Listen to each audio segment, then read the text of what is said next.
The biggest economic questions for the coming year. Is inflation merely lagging the surveys, or should we be far more worried? Take a look at this next report to find out more about that and the coming week's economic news agenda as well.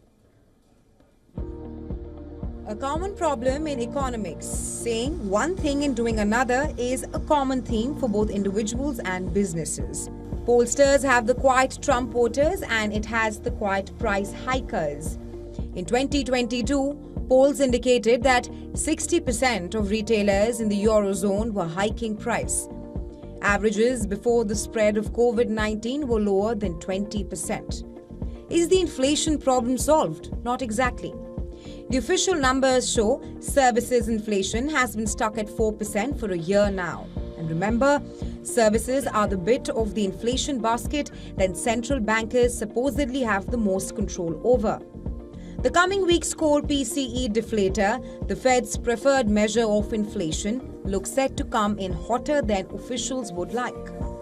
The Bank of England's monthly survey of CFOs give us some insights when asked how quickly they expect to hike wages over coming months.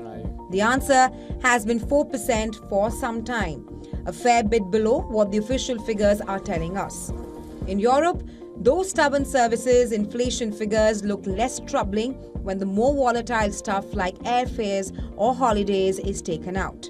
In the US, rents are still doing a lot of the heavy lifting, something that the Federal Reserve has signaled it's less bothered about in the past.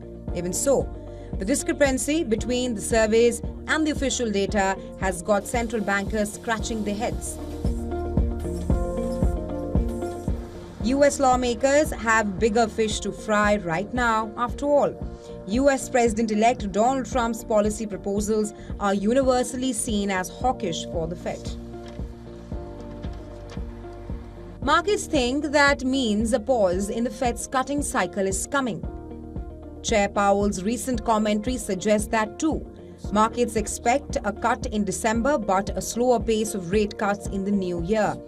And those sticky inflation numbers might just give the Fed the cover it needs to do so without having to discuss the thornier subjects of migration, tariffs and tax cuts. Business Bureau, WION World is One.